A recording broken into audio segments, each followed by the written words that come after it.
Kai a koe, he kai ako au. He akonga au.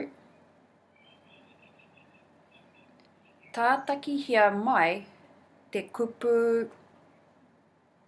He aha te kupu Māori mō. He aha te kianga mō i te reo Māori. He pātai tāku. He aha? He aha ai. Kai hea.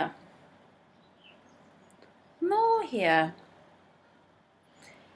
Ina hea koe I tae mai ai. Āhia koe tae mai ai. Ko wai? Kai te pēhea. He aha te taima. E hea? Toko hea? Kia hea?